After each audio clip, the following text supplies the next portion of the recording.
Good morning, Delaware. I'm back. You're back. I'm so glad you're back, Nicole. I've been missing you. I've been missing being here, but I have been enjoying listening, and I get the joy of hearing how the show, sounds from the other side. And how is that? Did I look like a deer in the headlights? Like, did it sound okay? Right. It sounds great. We missed you, though. Yes, well, I am well. I am happy to be back. Thank you for your thoughts and prayers. All is good, and I'm minus one less minor organ, so everything's good. You didn't need that organ anyway. No, who needs a gallbladder? No, Not they're me. just in the way. Yeah. You're in my club now. It's the No Gallbladder Club. Me too. Makes three of us. Wow, It's three of us. That's 100% of the women Mark, in this do you have room. your gallbladder? Mm-hmm. I'm minus an appendix. Does that count? Oh, there we go. Yeah, Yeah. that's Close thing. You don't another need that. minor organ you don't need. Right. Well, we are going to have the best time this morning. We are joined in studio with Nichole Klatte, our friends of the Delaware County District Library president. Good morning, Nicole. Hello. And Happy we're to be back. Yes, we're happy to have you back. And we're also joined on the phone by New York Times bestselling author Laura Kamoie. Laura, are you on the line with us? I am. Good morning. Good morning, Laura. morning. We are so happy to have you, virtually in the studio with us this morning, telephonically in the Oh, I love that word. in the studio with us this morning. We will be talking about your book and your visit to Delaware County in the second half of the show. And we're just so happy that you can join us this morning. So thank you for joining us. Absolutely. Thrilled to be here. Well, we first wanted to give a little, recap. Last time Nicole was here, she was talking about the Friends of the Library big fundraiser, and it's called the Night of the Races. This was our third annual Night of the Wow. Races, and Third, you wanted to give a recap and a shout out to the community and a big thank you. Oh, yeah. I just really wanted to thank Delaware, Lewis Center, POW. They really showed up and showed out. We were able to raise over $28,000 for the library this year. That goes a long way towards that $41,000 check we just wrote for Summer Reading Club. So we're That's excited right. about that. So Summer Reading Club is underway for the next 2 months. So we'll be out and about with the library. The friends are going to show up at a lot of the Summer Reading Club events this year. We are creating a video to talk about how cool Summer Reading Club is this year. So if you show up at any of the events, there'll be a friends person there maybe, and if they ask you to let you take their picture or do a video, or if you have a story you want to share, we would really love that this year, because we want to put together a compilation of like how cool Summer Reading Club is, so people If somebody wanted to reach out to you, how would they go about doing that? Oh, they can always reach us through our website, DelawareLibraryFriends.org, and I'm the president, so I'm president at DelawareLibraryFriends.org. So you can always email me there, but all of our contact information is on our board information on the website. And if you haven't seen their website's fantastic. Tons of information, easy to find the next events and get tickets to them too. So we've worked hard on that. Thanks. it's beautiful. Well, we are just so tickled to be here. That's a perfect segue, because part of the goal of Summer Reading Club is to continue your reading throughout the year, especially for those kids, so that they can keep moving with all of the academic success that they've had over the course of the year, and they don't slide backwards over the summer. Yes. And so, but also for adults, and we get a little bit of prizes too. And if you haven't seen, the prize that you get when you're an adult participating in our Summer Reading Club is a relaxing clay mask that you get to put over your eyes, and on the front of it says, "I read too late," or "I stayed up reading too late," or something like that. Which is a reality. Oh, I think it was I read past my bedtime. Yeah, so it's very sweet. So you can put your clay mask on. It'll feel nice and cooled on your eyes, and it'll be wonderful. But with that, we should probably talk about some books we've been reading. We should. I have one about, this one was a little trick on me. I thought it was going to have a cat. It's a cozy mystery. People are dying. We all know I love a good cozy mystery, right? Right.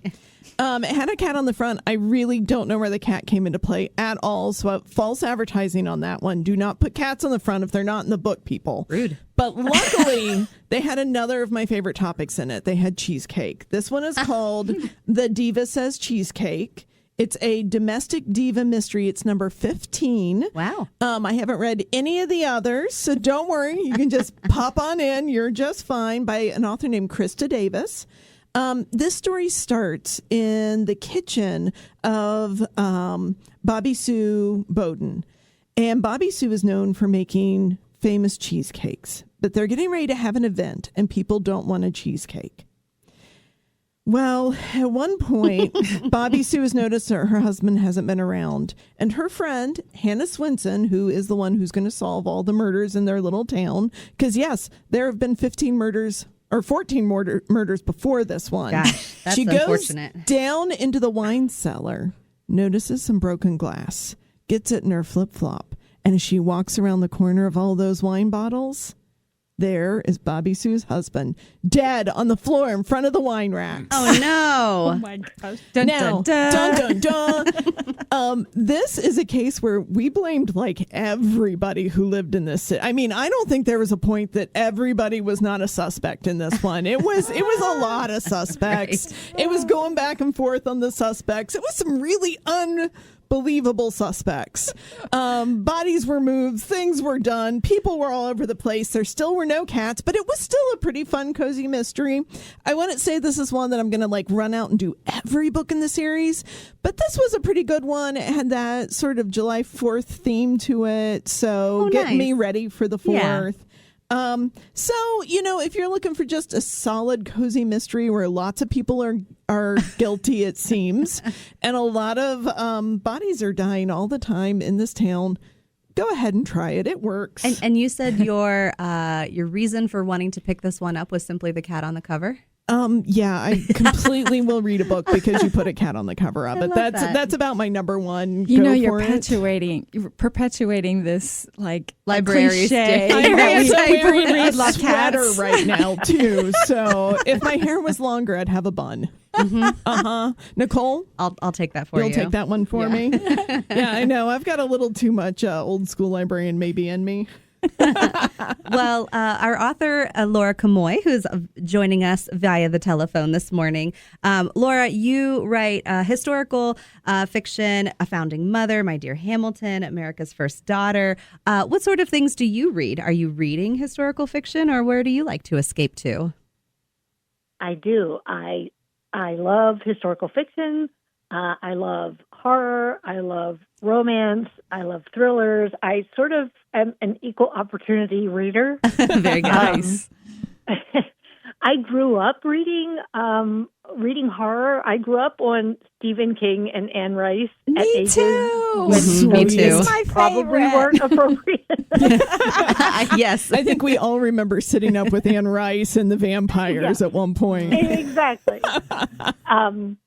And so I'm still very interested in like anything spooky. So one of the things that I recently read and really loved was Olesya Gilmore's The Fortune Tellers of Rue Daru, which combines several of my loves. 1, spookiness, 2, historical fiction, and 3, the Russian Revolution. Wow. So Russian refugees from the Russian Revolution come to Paris in the 1920s, and that's the setting.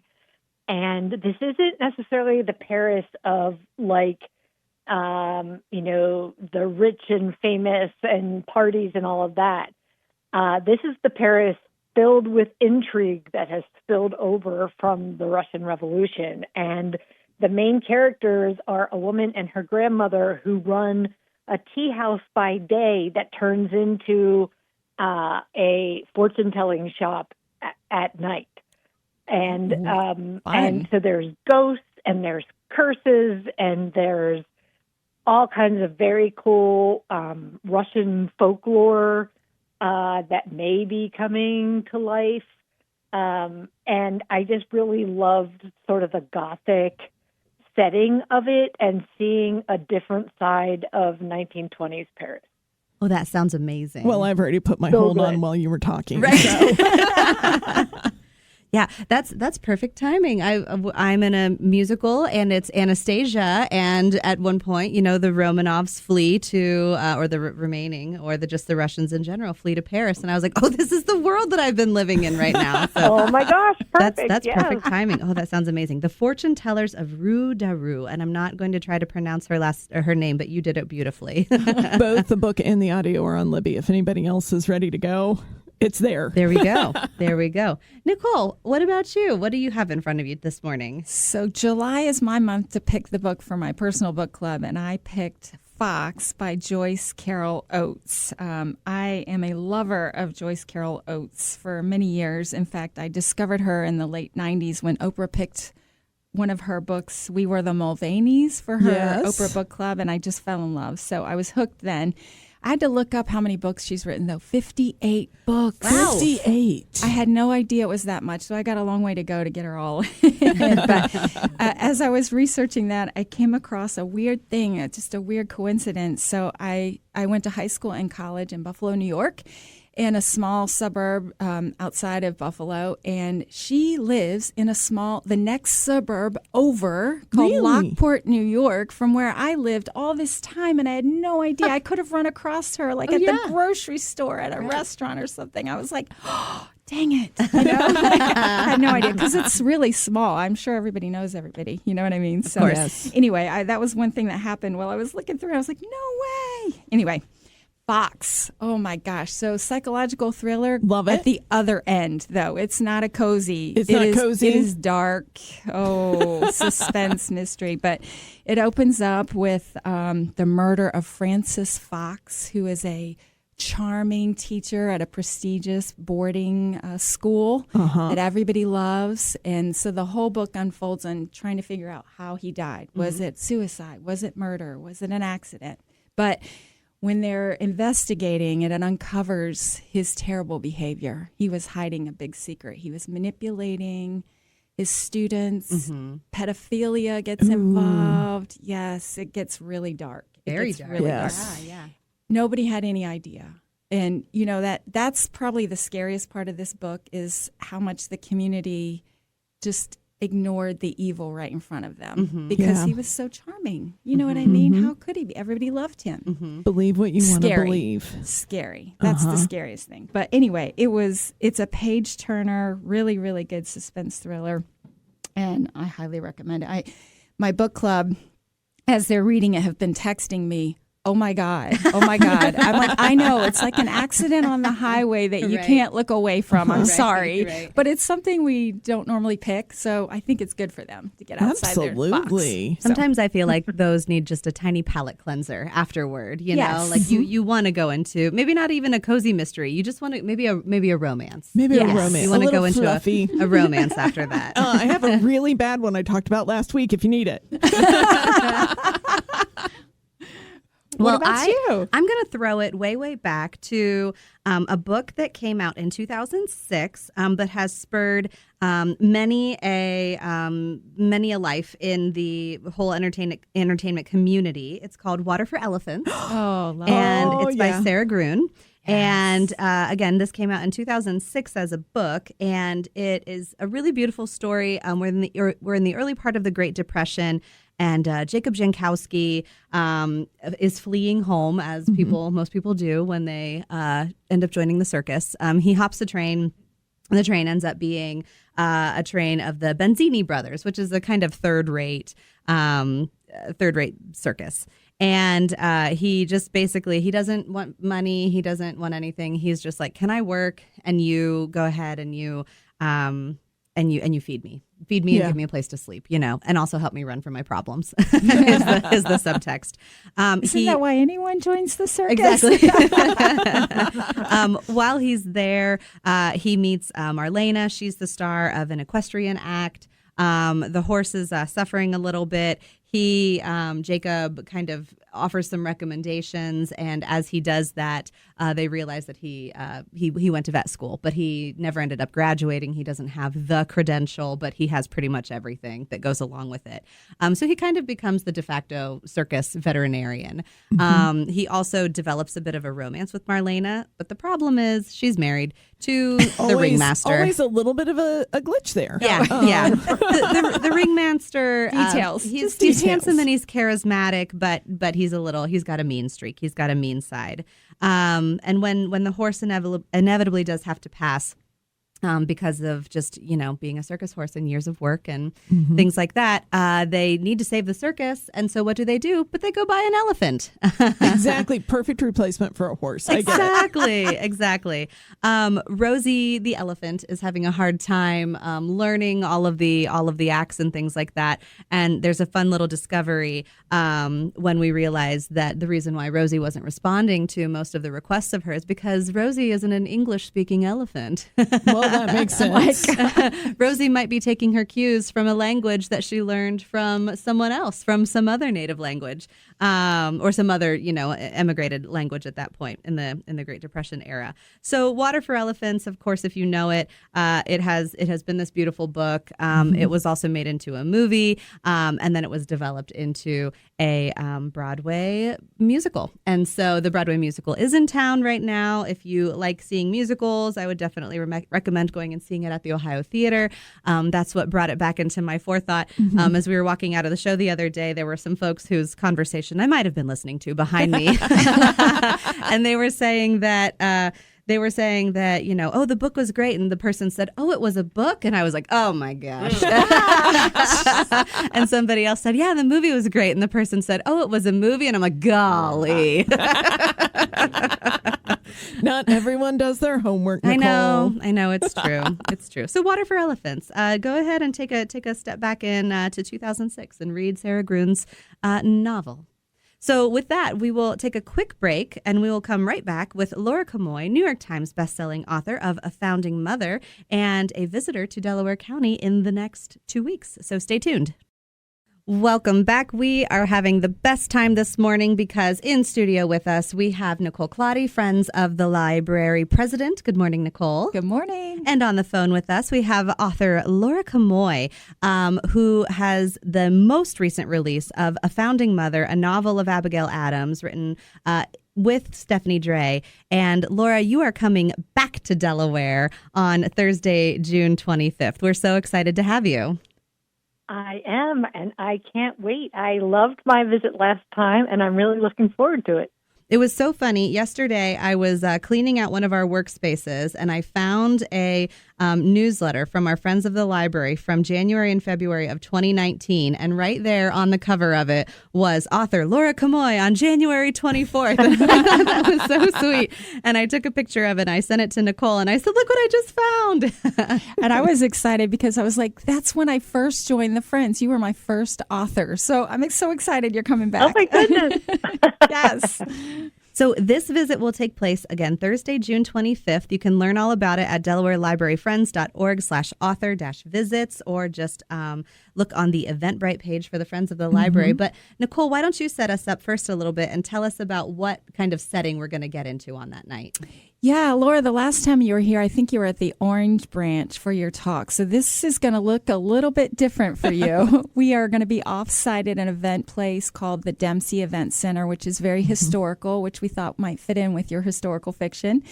And it's a beautiful location with very picturesque garden setting. We'll be outside underneath a tent. It'll be a garden party. Everybody will be seated around like it's like a reception with centerpieces and floral tablecloths and napkins, and we're going to feature food from Abigail Adams' time, like what she would serve her guests that evening, along with Abigail's famous punch, which is pretty potent. Ooh. We had to taste test that one. But, and I just found out yesterday that Delaware Historical Society has helped us find a actress. So we will have an Abigail Adams dressed like she would have been in that time, wandering around answering questions for anybody about her time. I'm and so her life. excited. Oh, I'm This super is excited. so cool. I know. We're so excited. We're just like, oh my gosh, I hope Laura likes everything we planned. I already am in love with just the description of it. So, yes.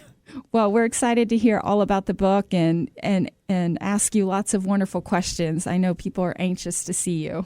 So as a tease, Laura, why don't you give us a little bit of a synopsis of what people will get into when they read A Founding Mother? Yeah. Well, Abigail Adams really was our most influential founding mother. And so a founding mother is the journey from her as a mother and really an equal partner in the enterprise of the revolution to the First Lady and finally to a founding mother with a whole legacy of her own. Mm-hmm. And, initially we were going to avoid a book about Abigail Adams because Stephanie and I are both really big fans of the HBO miniseries, John Adams. Mm-hmm. Yes. And we weren't sure if we could offer something more than what the amazing actress Laura Linney had portrayed of Abigail. Right. But one of the things that becomes clear in that, and if you do any really digging into their relationship, is just how much time apart John and Abigail spent during their marriage. It was a cumulative total of almost a dozen years. And so we asked, well, what was Abigail doing during all that time? And the answer was quite a lot. I mean, and not just the things that you would expect. It wasn't just that she was raising 4 little children by herself in the middle of a war or trying to keep them fed or trying to keep the farm going or, the things that you would think that women were doing at the time. But also she needed money. And so she engages in a surprising amount of very successful entrepreneurial activities.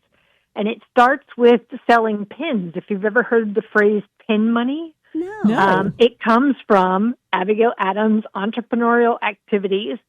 She got John to send her pins, and she could sell them for 10 times what they were buying them for. And she ended up expanding that mercantile activity into scarves and gloves and cloth and getting other ladies to help sell with her. And ultimately, she also invests in land and securities. And so the Adams family emerges from the Revolutionary War financially stable when a lot of other families emerge financially ruined. And it's all because of Abigail. Interesting. And she was outspoken is what I remember. And she would tell John things that she wanted him to do. Am I right in that? Yeah. Oh, yes. Oh, yes. I love the first ladies. She was so opinionated already as a teenager that a distant relative said to her parents that she was apt to become a very bad woman if she didn't sort of, and which I love. Like, I want that on a T-shirt. Yes.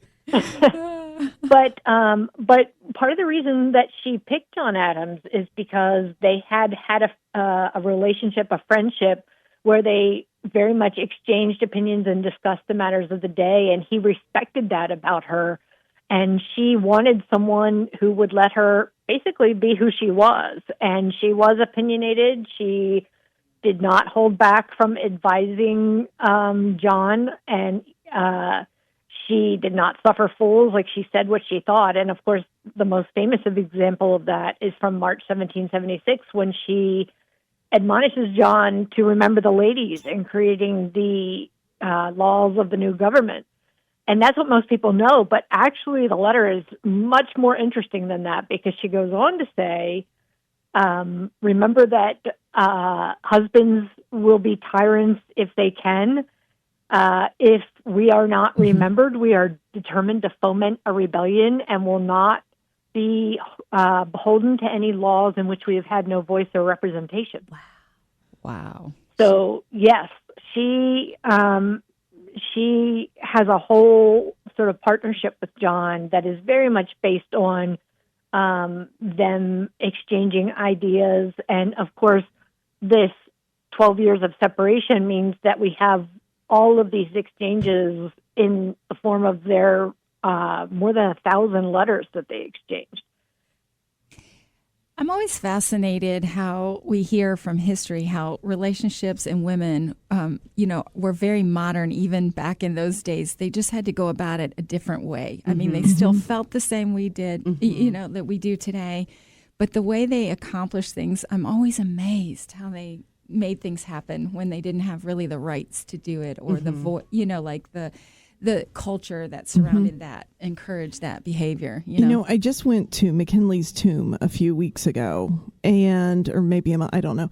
But Ida, realizing the relationship between McKinley and his wife Ida, and now I can't wait to hear more about John and Abigail, because we didn't have the power, but where we found the ways to influence, and how brilliant women still found ways to make sure their voices were heard. I cannot wait to hear more about Abigail. She is somebody I have been wanting to learn about. So, Laura, I'm going to be the person in the front row with my hands, holding my chin, under your just chin, absorbing everything you say with big eyes. doe eyes looking up.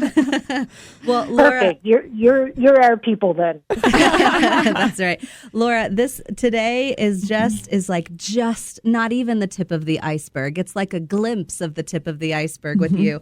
I know that on Thursday, June 25th, you're going to have the best night. It's all thanks to our friends of the library.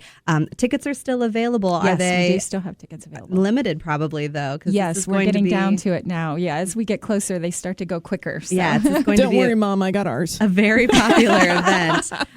Laura, we thank you so much for joining us on air this morning, and we can't wait to see you again in just about 2 weeks. I'm looking forward to it. Thank you so much. Thank you. Thanks, Laura. And Nicole, thanks for joining us in the studio. And Molly, I'm so happy to be back with you and Mark. Oh, Nicole, I'm so happy to see you with your glowing face and your healthy eyes. That's right. You look wonderful. So if anybody's worried, she looks amazing. It's so nice to see her back. All right, gang. That'll be it for this week. And until next week, we will see you in the stacks.